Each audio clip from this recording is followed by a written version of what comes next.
A huge victory for Jay-Z and Diddy, actually, as a lawsuit has been dropped against them. This was a lawsuit that got a lot of headlines because you remember this was filed back in December.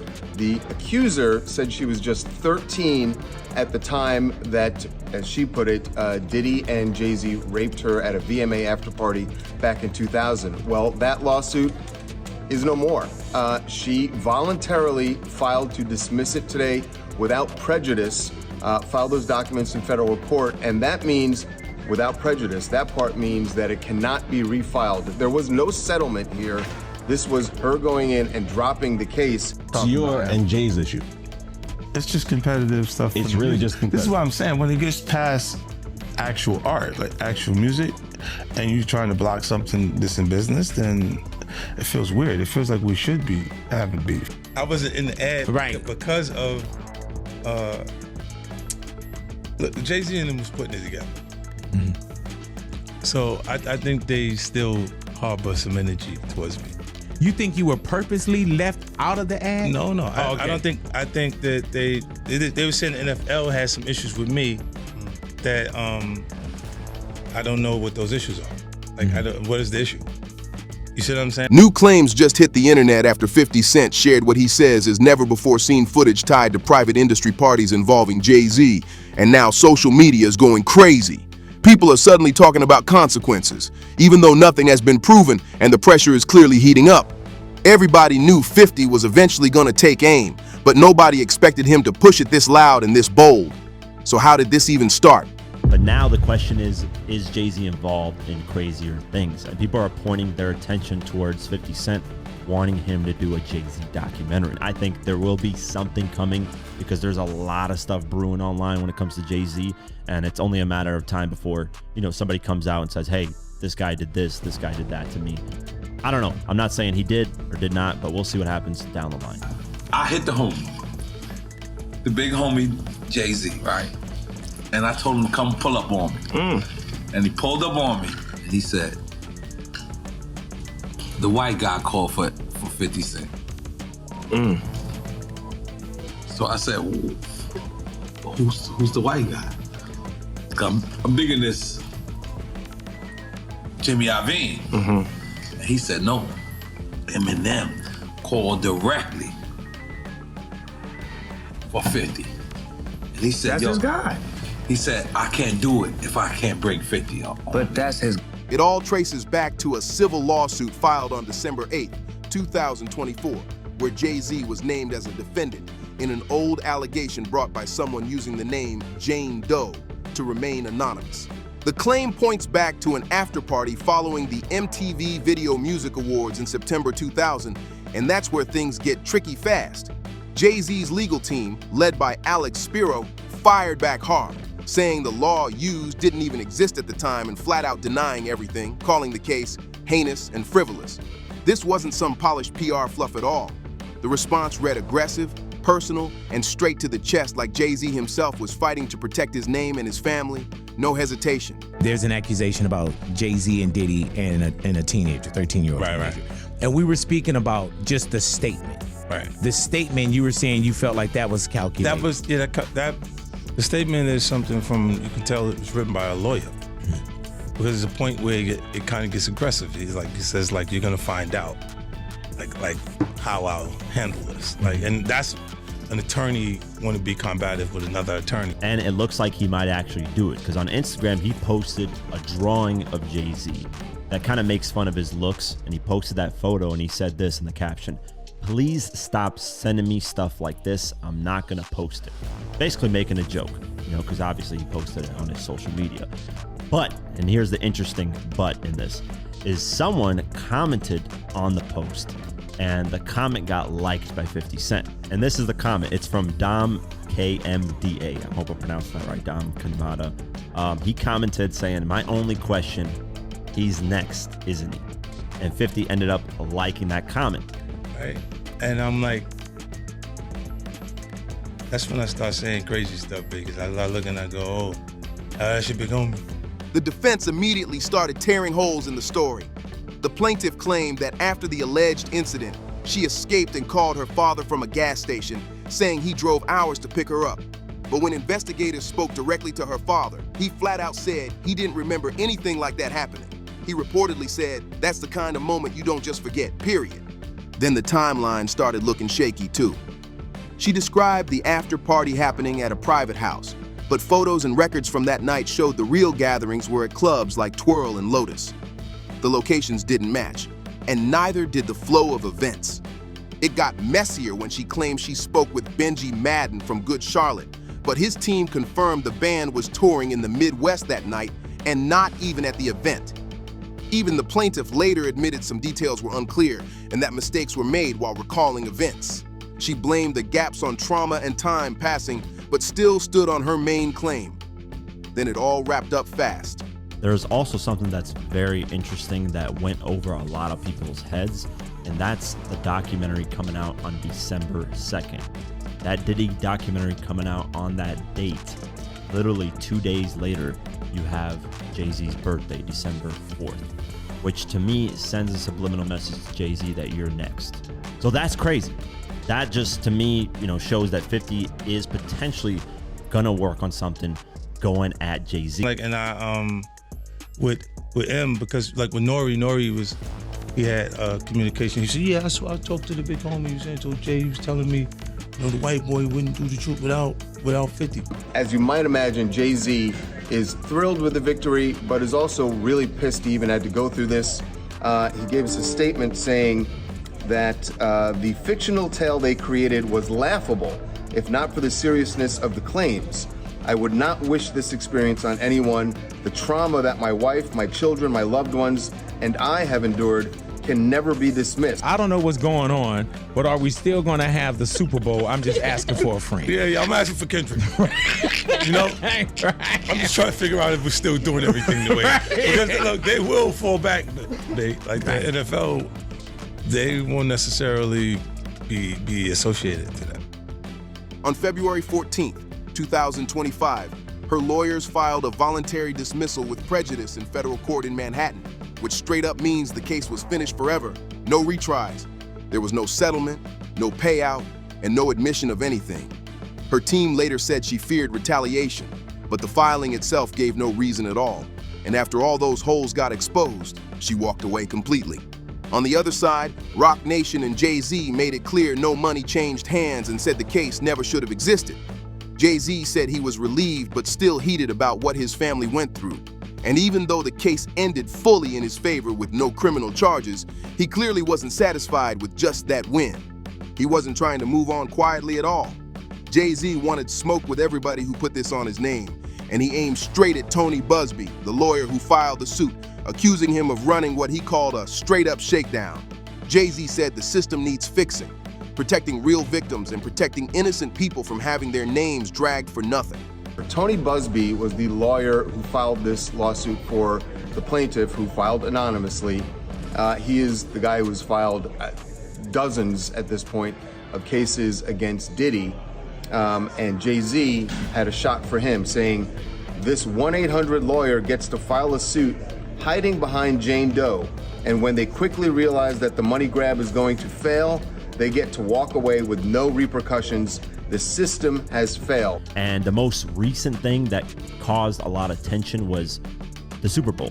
When Dr. Dre had the Super Bowl show, Eminem wanted 50 Cent to be a part of the Super Bowl. And Jay-Z said he didn't want that to happen. He didn't want 50 there. And it was actually Nori from Drink Champs that confirmed that it was Eminem that pushed for 50 Cent to be there, and that Eminem wouldn't be a part of the show unless 50 was involved.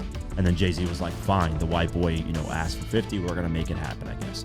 So basically Jay-Z didn't want him at the show, which is crazy. The question here is, will there be a lot of people that come forward to be a part of the Jay-Z documentary with actual facts and information? I think 50's not going to work on it unless there is like massive lawsuits that start to come, and the topic is brought more to light, where a lot more people are paying attention to it, because right now there is just a lot of speculation. Besides Nicki Minaj, I mean, there are people here and there that say things about Jay-Z, but a lot of them don't have solid proof, right? After the case got dismissed in February 2025, he didn't just celebrate and dip. Nah, he went full attack mode and fired back with lawsuits of his own. claiming the whole thing was an extortion setup meant to squeeze him for money. This wasn't a quiet billionaire move either. This was a message. One lawsuit hit Busby in California, another landed in Alabama going after both the lawyer and the accuser directly. The main California case, titled Sean Carter versus the Busby law firm, touched down in Los Angeles back in November 2024, and it made it clear he wasn't letting this slide at all. This all popped off right after Tony Busby sent pre-litigation demand letters accusing Jay-Z of serious misconduct. Jay-Z's team wasn't caught slipping either. They were already locked in before the amended complaint even went public, fully ready to counterpunch. The whole thing centered on two demand letters sent in early November 2024. One was anonymous, the other named the accuser, and both warned that unless Jay-Z agreed to mediation and a major payout, the claims would go public. Jay-Z's camp said that's straight-up extortion behavior, basically pay or we drag your name, and they weren't letting that slide. The countersuit also accused Busby of defamation over 6 media statements that allegedly implied wrongdoing without proof. Jay-Z's team claimed those statements were knowingly false and pushed with reckless intent. The damage claim was heavy too, over $20 million in alleged lost business tied to Roc Nation. Jay-Z also asked for punitive damages in a court order to stop future statements, calling the original case a greedy setup that caused serious stress for his family, including Beyonce. Busby quickly fired back with an anti-slap motion, aiming to shut the lawsuit down fast under free speech protections. His defense was simple but loud. Tony Busby argued those demand letters were standard pre-litigation moves, fully protected by law, nothing shady at all. He claimed his public comments were either opinions or basically true, with zero malice behind them, and said Jay-Z was reaching hard. Things got real messy in court though. Hearings stacked up, rulings flipped back and forth, and new info kept sliding in. The wildest moment came from a recorded call where Jane Doe allegedly said Busby pushed her to name Jay-Z because it meant a bigger payout.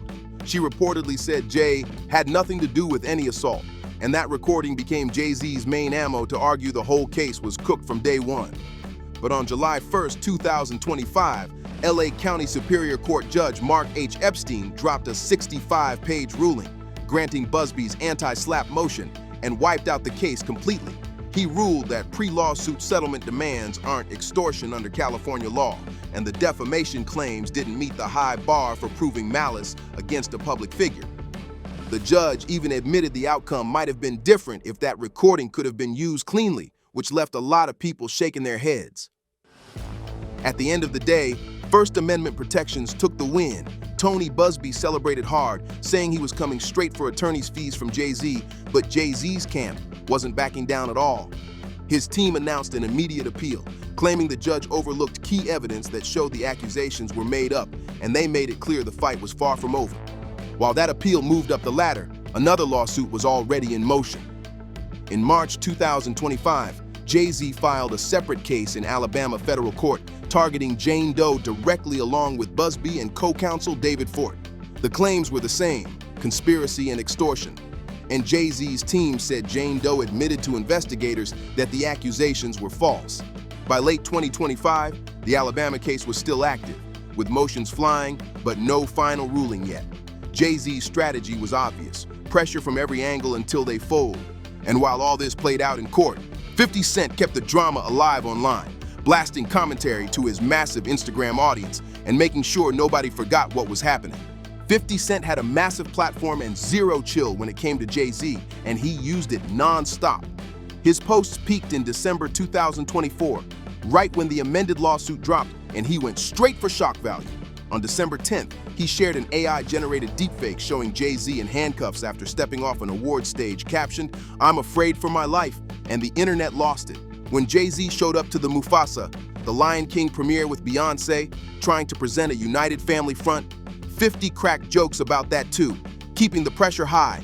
But this tension isn't new at all. Their issues go back over 20 years to 1999, when 50 dropped How to Rob, throwing playful but bold bars at industry giants, including Jay-Z. Jay-Z, already on top with Volume 3. Life and Times of S. Carter didn't laugh it off and fired back on It's Hot, Some Like It Hot, in 2000, making it clear he took it personal. This feud has been simmering ever since, and the latest drama just poured gasoline on it. The rivalry never really died. Over the years, 50 Cent stayed lined up against Jay-Z, even linking up with Nas during the famous Nas vs. Jay-Z war in the early 2000s. That beef got publicly squashed in 2005 when Jay-Z brought Nas out on stage.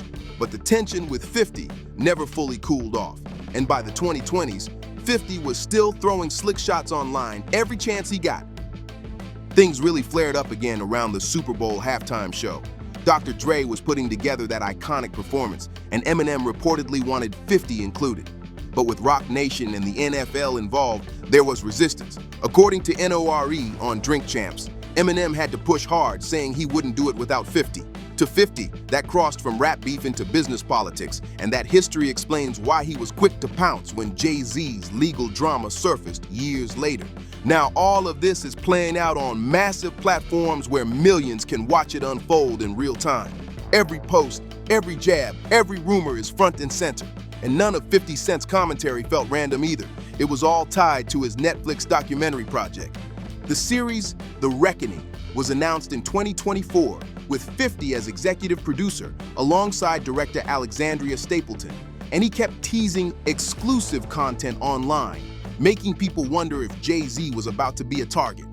Things went nuclear when 50 posted a cartoon clowning Jay-Z's look on Instagram. Someone asked if Jay-Z was next. 50 liked the comment, and the internet spiraled instantly. The timing didn't help either. The documentary dropped December 2nd, just 2 days before Jay-Z's birthday, which many saw as a slick shot. Add in the old Super Bowl tension, and people started thinking this wasn't just trolling anymore. It looked personal and strategic. But when The Reckoning finally dropped on Netflix in late 2025, here's the twist. Jay-Z wasn't mentioned at all. After all the hints, jokes, and internet hype, he was completely absent from the final cut, and that surprised a lot of people. In interviews, 50 Cent explained why. During a March 2025 appearance on Club Shay Shay, he said the documentary was focused on victims only and wasn't personal toward anyone else, adding that Jay-Z wasn't included because there wasn't anything there to put in. From a legal angle, that move made sense. By mid-2025, there was no solid evidence tying Jay-Z to anything criminal, and throwing in unproven claims could have opened 50 up to serious defamation problems, especially after seeing how aggressively Jay-Z fought back in court. The documentary still pulled strong numbers and got praise for its execution, even without any Jay-Z bombshells. In the end, 50's social media antics did their job, keeping attention high and his project front and center without crossing legal lines. There's a huge difference between trolling online and making claims that can actually survive in a courtroom. Jokes and memes might trend, but legal proof is a whole different game, and that line matters a lot. As of late 2025, nothing new had surfaced. No credible accusers, no solid evidence. And through all the noise, Jay-Z's business empire stayed locked in. His estimated net worth, sitting around $2.5 to $2.6 billion, didn't take real damage, and none of his major ventures or partnerships fell apart. Roc Nation kept moving like nothing changed, including its massive partnership with the NFL. Even when people online demanded the league cut ties, the NFL stood firm, and the Super Bowl halftime deal rolled right into the 2025 to 2026 season. When the lawsuit first dropped, everyone wondered if the NFL would distance itself, but that relationship was way too valuable on both sides to just walk away from over-internet noise. The partnership never cracked. NFL Commissioner Roger Goodell addressed it head-on in pressers, saying the league moves on facts, not internet noise. Once the civil case got dismissed by February 2025 and no criminal charges followed, the relationship kept rolling without a pause. Sales for Armand de Brignac and Doucet showed no reported drops, and Jay-Z's other ventures stayed locked in. Casino bids in New York tied to Roc Nation, investments, and real estate all kept moving like normal. Analysts pointed to the fast dismissal and Jay-Z's aggressive legal clapback as key reasons there was no financial fallout. On the family side, the spotlight cooled a bit, but Beyoncé never stopped working. Her Cowboy Carter dropped in March 2024 and went crazy with critics and sales. By December, the family showed unity on the red carpet at the Mufasa, the Lion King premiere, making it clear they weren't hiding from anything. That red carpet moment sent a loud message. They were standing together through all of it. In his defamation countersuit filings, Jay-Z spelled out the mental stress and emotional pain his wife and children went through. calling the accusations an attack on his entire family, not just him. After the dismissal, Roc Nation doubled down, pointing out how hard the online rumors hit Blue Ivy Carter, Rumi Carter, and Sir Carter. Blogs tried pushing marriage drama, reading into fewer joint appearances and Beyoncé's past music like Lemonade, but no real sources backed any of that up. Behind the scenes, business never stopped. Parkwood and Roc Nation kept moving together, while Jay-Z played it strategic. Full denial, aggressive legal moves, family-first messaging, and no messy interviews. When the amended complaint dropped, he responded through Roc Nation's X account, saying the accusations were so heinous, he had to focus on protecting his family from what he called a vicious attack, and that tone never changed. He straight up labeled the lawsuit blackmail and said he'd fight it in court, not in the court of public opinion. Jay-Z stayed disciplined, using controlled channels only, while Roc Nation dropped updates after major moments, calling the February 2025 dismissal a victory for truth. No sit-down interviews, no messy sound bites, just tight strategy and smart visibility that didn't feed the rumors. And it worked. After the dismissal, Jay-Z's image snapped right back. Forbes and Bloomberg ran 2025 profiles highlighting his billionaire status, framing the whole episode as a baseless attack he beat through the legal system. By late 2025, the talk shifted back to his legacy, his moves, and his family life. The facts stayed clear. No sentence, no criminal charges, lawsuit dismissed with prejudice, empire intact, and his countersuit still active. If you enjoyed this breakdown, hit like, drop a comment with your thoughts, subscribe for more deep dives, and I'll see you on